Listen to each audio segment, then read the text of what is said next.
Well, I knew Harvey in San Francisco. We're talking about the 70s. I was in the Army in the early 70s. I'm a Vietnam-era veteran.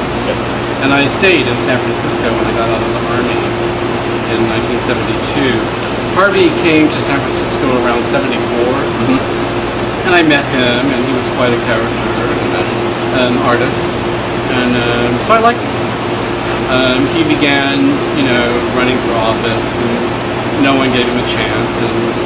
But slowly, really built a community around him of people that helped. And that was, of course, after Stonewall, when people were really starting to come out of the closet. And Harvey's whole message was, we should come out of the closet. That the way to change society was for us to be open and truthful. And that led me to making the flag in 1978, because we needed a way to be open and to be visible. And flags are about visibility and about power. So I wasn't really picked, but I was influenced.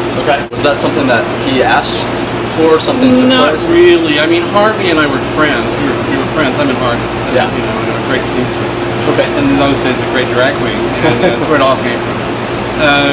No, Harvey's whole thing, and this is in the 70s, was we needed a logo. We needed to have a logo, the way that they were putting a little graphic gizmo on everything. And I wasn't really sure about a logo, but I certainly thought a flag would be very useful, because, like I said, it proclaims power. And it comes in 1978, which is just 2 years after 1976, which was the bicentennial of America.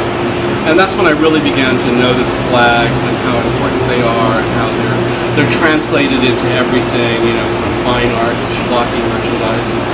And that's when I really began to notice the way that flags could change. And I thought, well, we're not really a country, but we're a global tribe, as I say, and that a flag would be an appropriate and useful way to be visible, and it would answer the pink triangle up until 1978. So the rainbow flag. The pink triangle was the dominant symbol for gay rights, if you will, but that was put on us by Hitler, by the Nazis, in the way that the Star of David was used to stigmatize Jews. Same thing. So it came from a whole history of murder and oppression and Holocaust, and we needed something that came from us, that was of us, and that's why the rainbow worked so beautifully. So let's talk about the design and how it came to be. It was very logical. Very logical. It wasn't like, like I said, I love to sew, and I love fabric, and I love color. So when I thought about making a flag, I thought the rainbow would be the most appropriate, logical symbol for us, because it's all of the colors, and we're all of the colors. We're all of the ages, we're all of the sexes, and that's what it's very, very logical. How is it when you walk around and you see rainbow flags everywhere, all over the world?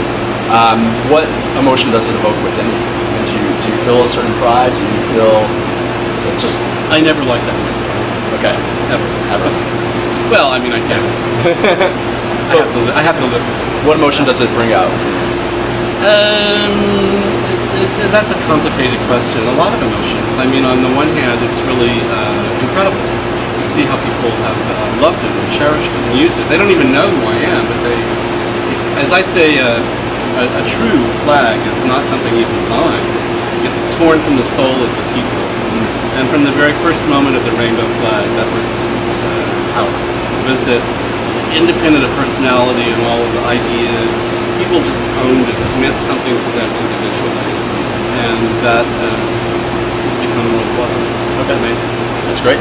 And now you designed the flag for Key West. Did you do the... I sewed it. You sewed it? Yeah. I sewed the first flag. I didn't just design it. No, yeah. So the first flag that, it was how long? Well, the first flags were hand-dyed cotton, maybe 1978. And the flag I made for Key West was my second world record. It's about 1.5 miles long. It went from the Gulf of Mexico to the Atlantic Ocean. It was about 5,000, 6,000 people carrying it. And I heard it weighed 3 tons? Oh yeah, something like that. And it was brought in... 6,000 pounds. in a U-Haul truck that. Well, I sewed it over here on Duval Street. I had some help, you know, just to move the fabric. So you stayed here and sewed, or did you? No, I made it here. Okay. It was so complicated, just technically and engineering or imagineering, as I say, that it made a lot of sense to build it here. Plus, I had to. People don't remember this, but it was a daunting task to organize, you know, thousands and thousands of people to show up on time in 100-degree heat and actually do it. I mean, the flag was one feat, but the other thing was to get the thousands of people to display it. So it made sense to be here, so people could be part of it, you know. And then they were investing into it, so it happened. Yeah. One last question. As where we're at currently in the, I don't like the word fight, the advancement of equality. It is a fight. Okay.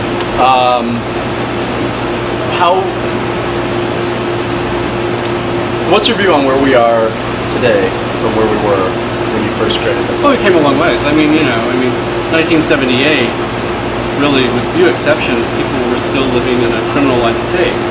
You know, that changed in 2003 with the Lawrence decision, when we went from being criminals to becoming citizens. And in the 70s, we had some big moments when we went from being, crazy to not, gay wasn't a sickness.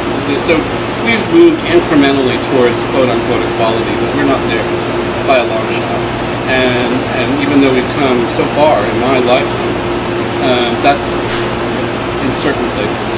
It's in the United States, it's in a few Western countries, but you look at what's going on around the world, in Africa, in Russia, in China, and our work is just beginning.